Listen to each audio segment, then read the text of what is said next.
चलिए मैं एक बार पुनः आपको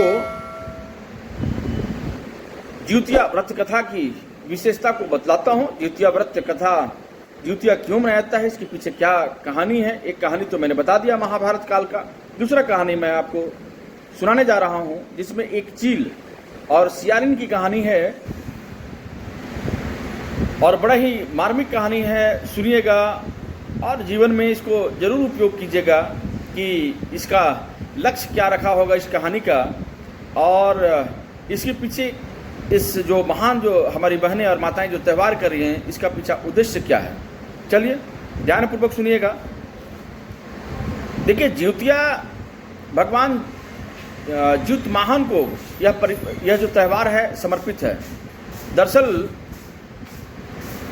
ज्योतिया जो है ना वह सियार और सियारिन, माफ कीजिएगा, एक सियारिन और चील की कहानी है।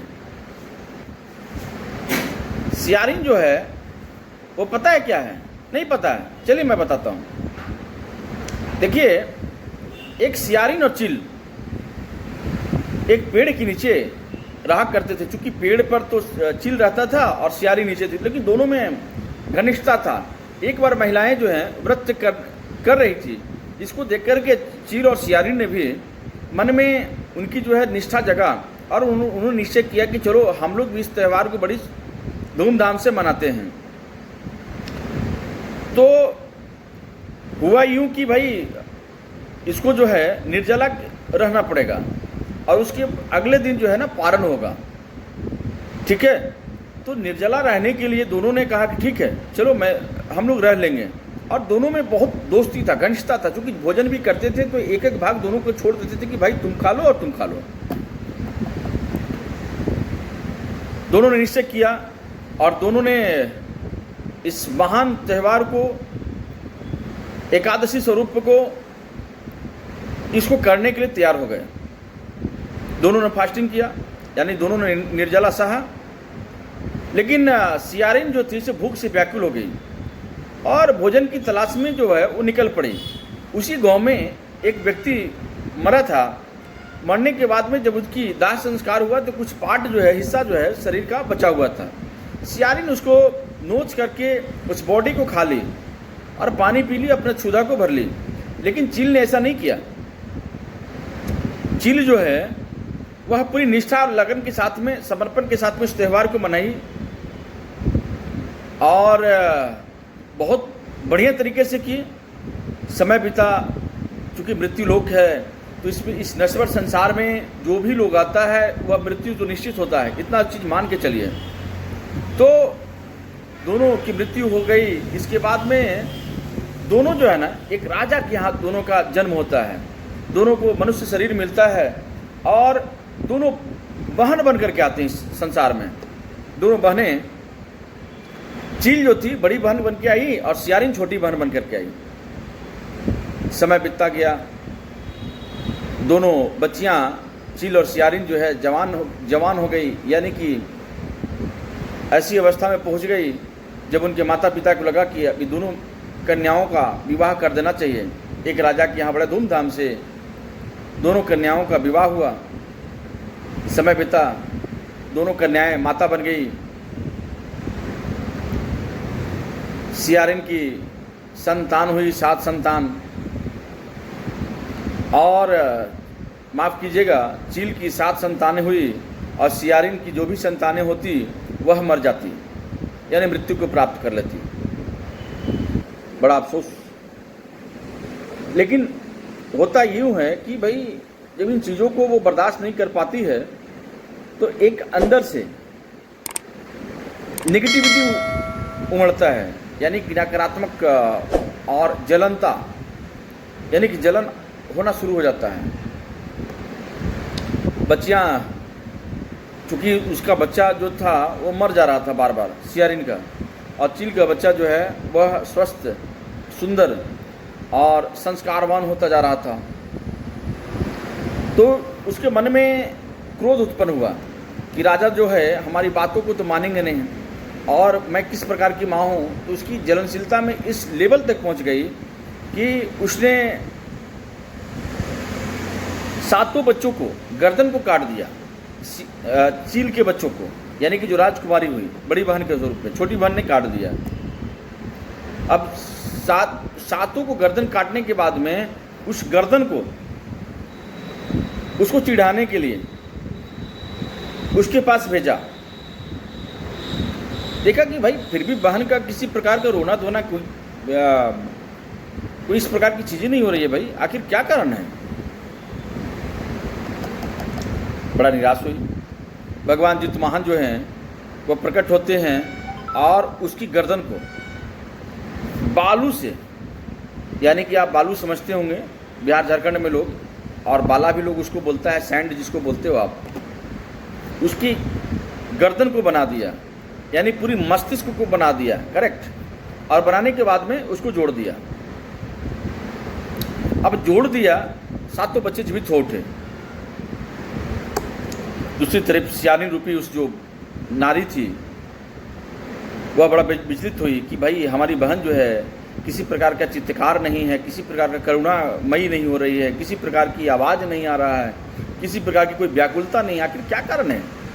जिसकी 7 संतानें जो है मृत्यु को प्राप्त हो गया हो और उसके बाद में भी वह बहन जो है अभी तक ये रोना स्टार्ट नहीं की, ऐसी कौन सा कारण हुआ।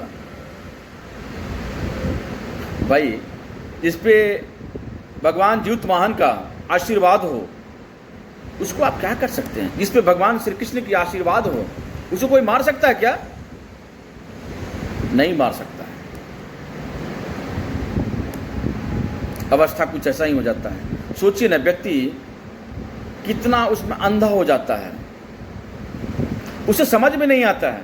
अपनी ही बहन की बच्चों की हत्यारिन बनी, जिसकी 7 बच्चों का गर्दन को उसने रेत दिया। कैसी मार रही होगी, कैसी उसकी निष्ठा रही होगी, कैसी उसका कर्म रहा होगा। मानसिकता देखिए।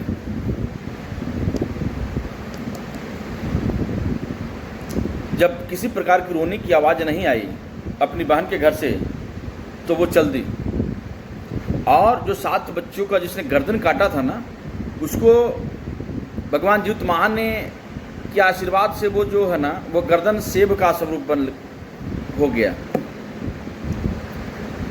जब देखी तो बड़ा भौचक अवस्था में हो गई कि 7 का 7 तो बच्चे यहाँ पर जीवित हैं और जो हमने गर्दन भेजा था उसमें तो 7 सेब है।